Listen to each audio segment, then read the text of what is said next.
Okay, in this video, we're going to quickly cover how I made the aluminum bus bar template in Fusion 360. It was a 3D printed template that allowed me to take this 1/4 inch thick aluminum plate and add this template here to shape it after I had cut it out of the plate. So yeah, let's get started with that real quick. So the first thing that we're going to do is we're going to create a sketch, and this sketch will consist of the dimensions that I wanted the plate to be. So the whole thing would be, let's say I wrote it down here, 1 3/8 inches wide, which came out to 34.93 millimeters. So we'll just do 35 millimeters wide. And the spacing of the holes were 1.5 inches apart. So I'll just do 2 inches for now, and go back in and change that. So let's do C for circle, and then we're going to do our 2 holes. I'm going to do one here, one here. Let's dimension that.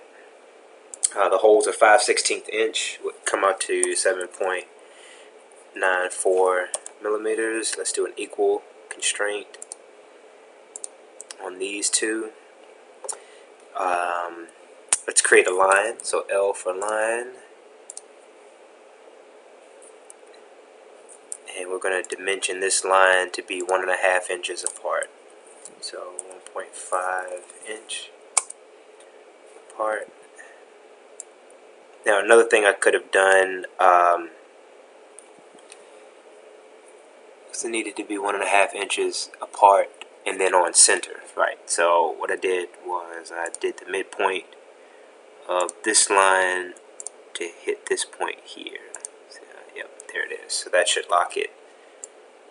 That should lock it in place there.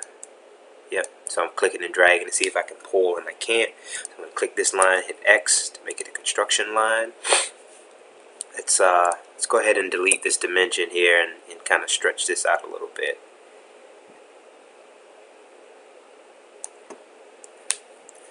Okay.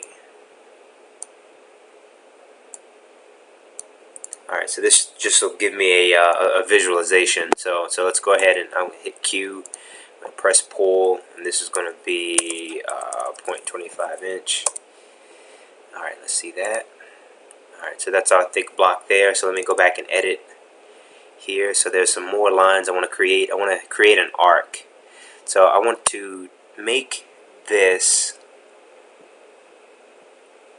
tangent to about right there. I mean, I know I can do a tangent constraint between these two, but for now I'm just going to put it right there and create a tangent arc on this point.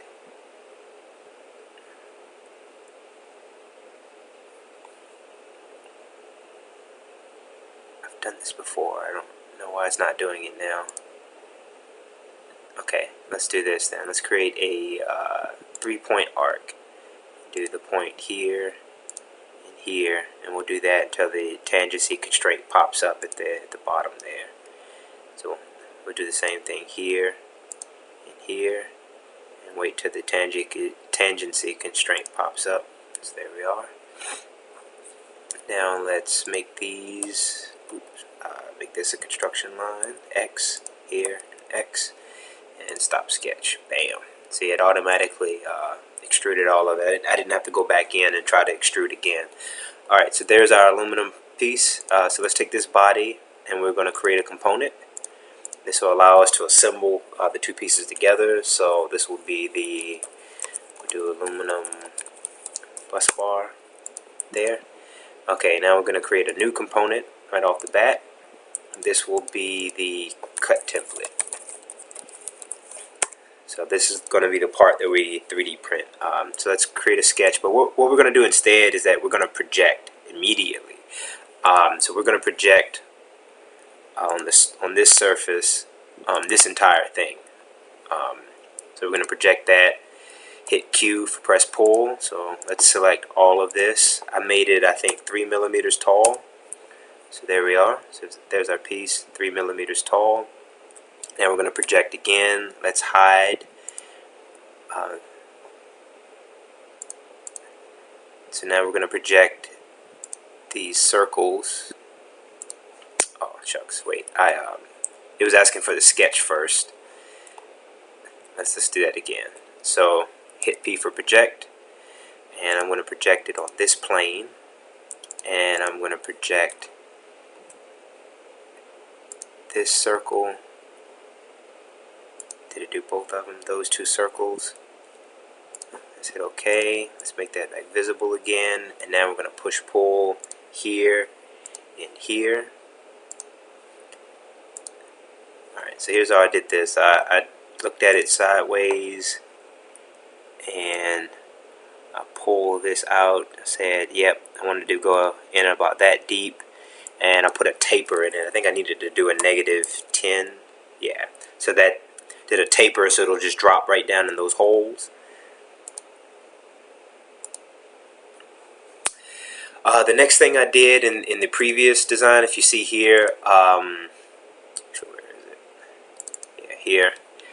In the previous one, I'd put these holes in, put those slots in it, I think, to save in plastic, so it just would be a solid, hunk of plastic, even though I made it hollow and all that stuff. It's not necessary. Maybe I would have put my logo here or something like that, but it's not completely necessary to put those lines there. But I guess for shits and giggles, I'll do it anyway. So we're going to sketch a line here. And this was very crude, to be honest with you. So I just looked. It's about right there. So let's. So this is how I did this. Here, here, and then here. I made these parallel. So here and here. There we are. Q for push pull. I told it to go all the way through. Let's move this out of the way.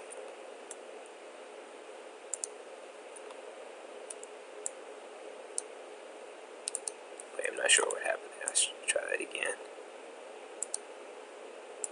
Alright, I want it to go to.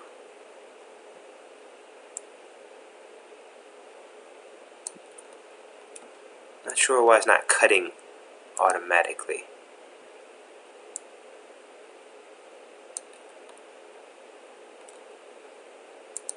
Yeah, I'm not exactly sure why it's doing that. I haven't figured that out yet. So, alright, let's stop sketch here. Okay, it may have been because I had the I had the bus bar up. Alright, so let's tell it to this bottom plate. Yeah, that must have been what it was. I had the other piece up. So here it is, and then from there, instead of drawing it multiple times, sorry about this on the screen. Instead of drawing it multiple times, from there I just created a rectangular pattern. I told it to pattern a feature. I use this as the feature, and the direction would be here. I always do spacing. I told it to give a quantity of 3, let's say 5 millimeters apart. Okay, you know what? Let's just grab this and just drag it until it looks about right. Yeah, see? That looks about right. So I hit OK, and bam. There it is. So all together, what I did next is under the template, I changed the physical material to plastic, and just I printed on PLA. It's not necessary that you do it in plastic, but I always like to change the materials because Fusion adds a simulation. So because of that, you never know that when you're going to simulate some stuff or utilize that feature. So I'll always add the materials if the opportunity presents itself. So in this case, this will be a 6061 aluminum. So I'll just drag that boop to my aluminum, and let's go back. And yeah, and there are my two pieces. So I took this and I printed it out on my 3D printer and was able to draw everything I needed. And get it all cut on the bandsaw. So, yep, so really quick, we went over how to make this template. This was for the bus bar that I used on the conversion project. So this was just a quick note on how I made that template. And hopefully someone found it useful. So, thank you.